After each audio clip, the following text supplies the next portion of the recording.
Green Bay, of course, as we know, absolutely woeful last road trip. They simply had to be better. You've got to compete with the 49ers. Otherwise, could have easily been like the Saints trip, of course, in Jacksonville. But it was a great start for Green Bay. Obviously, Mason Crosby, who we'll talk about a lot more later on in the review, got a 54-yard field goal. And then when Rodgers fan Devontae Adams, they were just cruising at this point. The 49ers simply weren't at the races early on, as Jimmy Garoppolo had a real mixed bag, was intercepted by Alexander.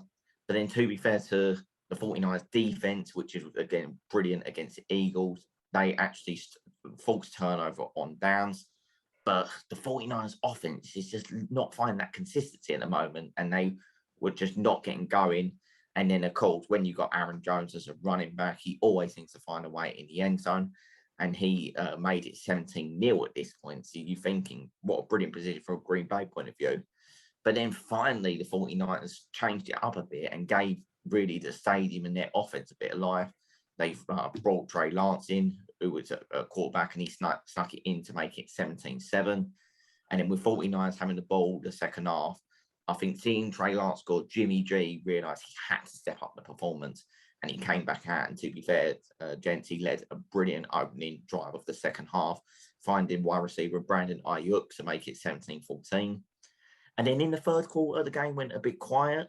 I was expecting the Packers to really get going, but it took them a little while. But then 49ers slowing up again gave Rodgers a chance to find third choice wide receiver Valdez-Scantling to make it 24-14. Both offenses realising now the game was really going to open up.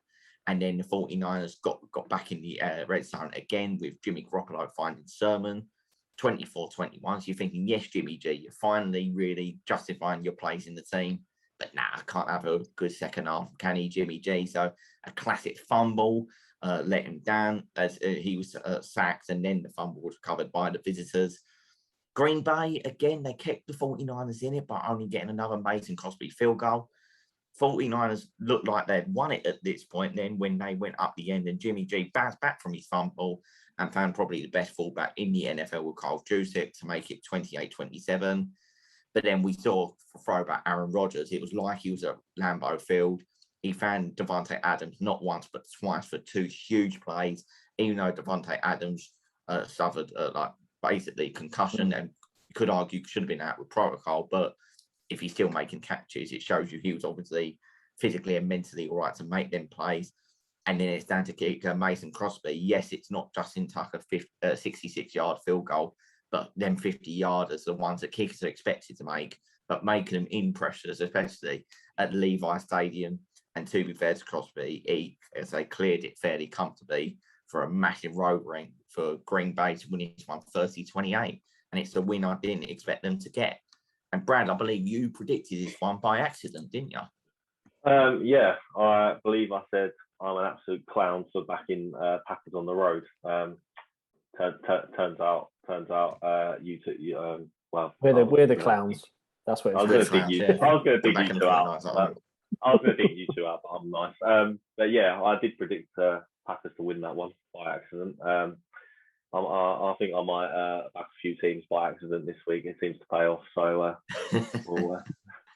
Trey Lance is the best rookie quarterback in a minute, and he's hardly getting minutes. So that says it all for the top rookie quarterbacks that were supposedly number one, number two picks. Big up Trey Lance. Yeah, and the inconsistency I think Jimmy G showing at the moment, I think you're absolutely spot on. Jimmy G's under pressure, and I think he keeps making too many mistakes, don't he? I think he's just not.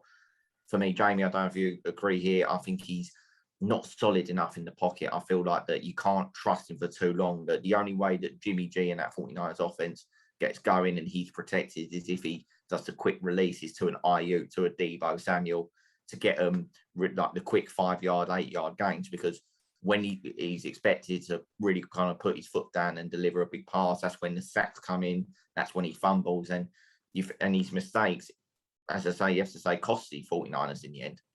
Yeah, I mean, he almost won it for him, but then, yeah, if he didn't fumble it, then they probably would have won the game anyway.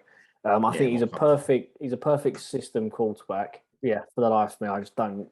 Whenever I watch him, I feel like to be honest, he'd be perfect in the Patriot system. And the fact that he was traded away, no offense to Bill Belichick, but I think it's one of the worst mistakes that he's actually made, because I think Jimmy G is actually perfect in that for that system, especially with the running backs that he needs. Put that with him, he is a good quarterback, but it just doesn't it doesn't fit him at the 49ers. I don't like it. But Trey Lance, he's the only rookie of 49ers who have made a rushing and a passing touchdown in the first 3 weeks of the season for a 49er. So in the end, Packers won.